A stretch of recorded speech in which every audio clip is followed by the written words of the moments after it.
Ah, yes, yes, yes.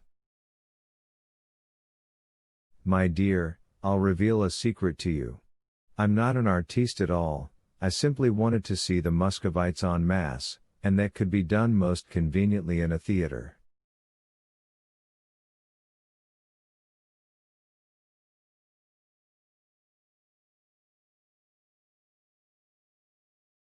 And so my retinue, he nodded in the direction of the cat, arranged for this séance, and I merely sat and looked at the Muscovites.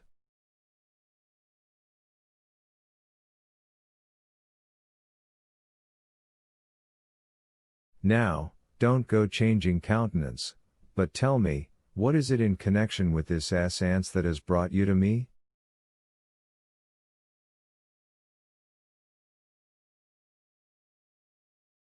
If you please, you see, among other things there were banknotes flying down from the ceiling.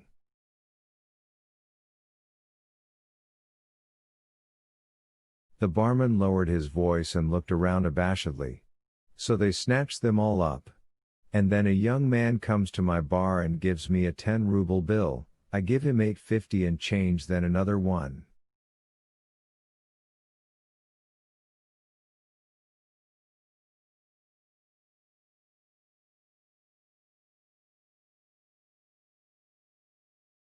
Also a young man?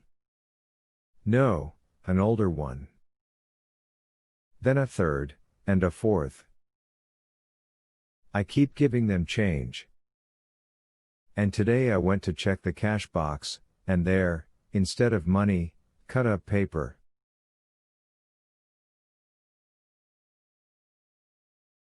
They hit the buffet for 109 rubles. Ay ay ay. The artiste exclaimed.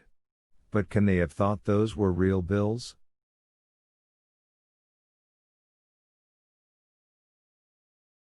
I can't admit the idea that they did it knowingly. The barman took a somehow hunched and anguished look around him, but said nothing. Can they be crooks? The magician asked worriedly of his visitor. Can there be crooks among the Muscovites?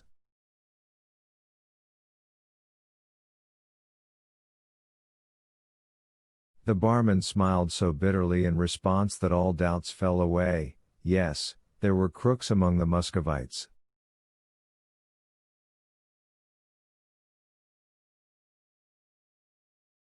That is mean. Woland was indignant. You are a poor man, you are a poor man?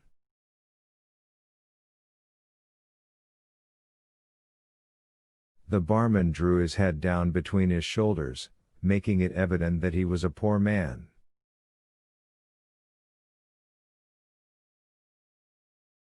How much have you got in savings? The question was asked in a sympathetic tone, but even so such a question could not but be acknowledged as indelicate.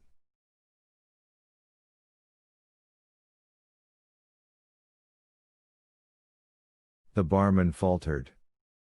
249,000 rubles in 5 savings banks, a cracked voice responded from the neighboring room, and 210-ruble gold pieces at home under the floor.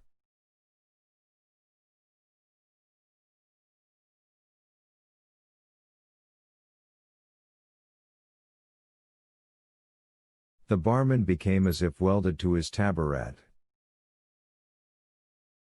Well, of course, that's not a great sum, Woland said condescendingly to his visitor, though, as a matter of fact, you have no need of it anyway.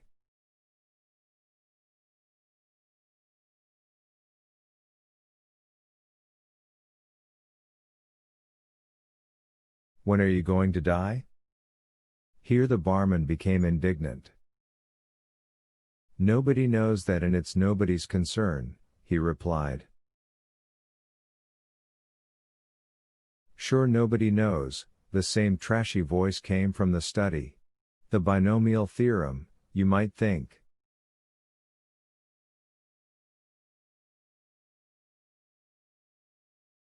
He's going to die in 9 months, next February, of liver cancer, in the clinic of the First Moscow State University, in Ward number 4.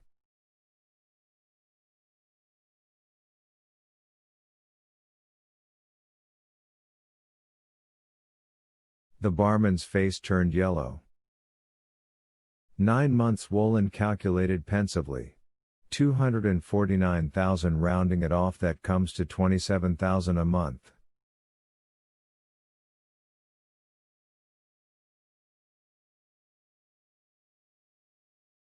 Not a lot, but enough for a modest life. Plus those gold pieces. He won't get to realize the gold pieces, the same voice mixed in, turning the barman's heart to ice. On Andrei Fokich's demise, the house will immediately be torn down, and the gold will be sent to the state bank.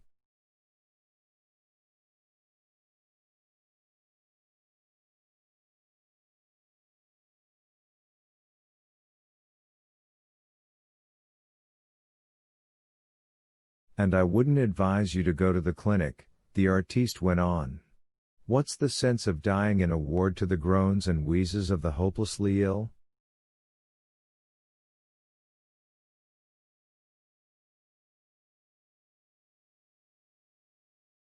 Isn't it better to give a banquet on the 27,000, then take poison and move on to the other world to the sounds of strings, surrounded by drunken beauties and dashing friends?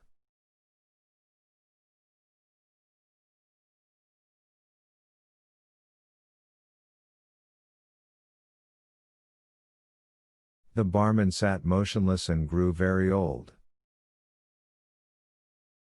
Dark rings surrounded his eyes, his cheeks sagged, and his lower jaw hung down.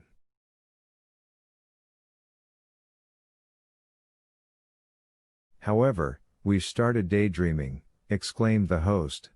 To business. Show me your cut-up paper. The barman, agitated, pulled a package from his pocket, unwrapped it, and was dumbfounded. The piece of paper contained 10-ruble bills.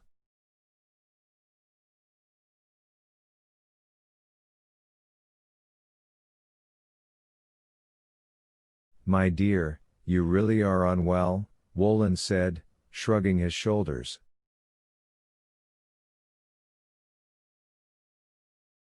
The barman, grinning wildly, got up from the taboret.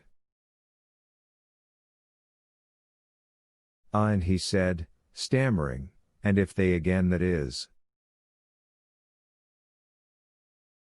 The artiste pondered, well, then come to us again. You're always welcome. I'm glad of our acquaintance. Straightway Koroviev came bounding from the study, clutched the barman's hand, and began shaking it, begging Andrei Fokich to give his regards to everybody, everybody.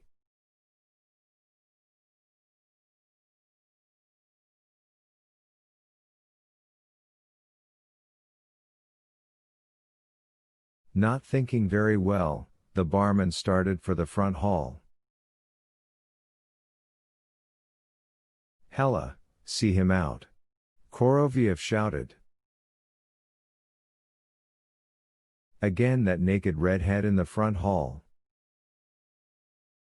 The barman squeezed through the door, squeaked goodbye, and went off like a drunk man.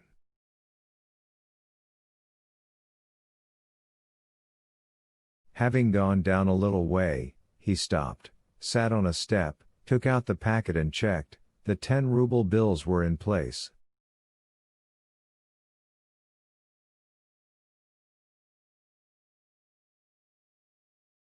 Here a woman with a green bag came out of the apartment on that landing. Seeing a man sitting on a step and staring dully at some money, she smiled and said pensively,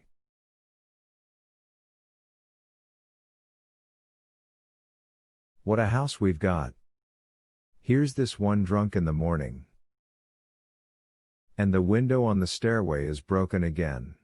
Peering more attentively at the barman, she added, "And you, dozen, are simply rolling in money.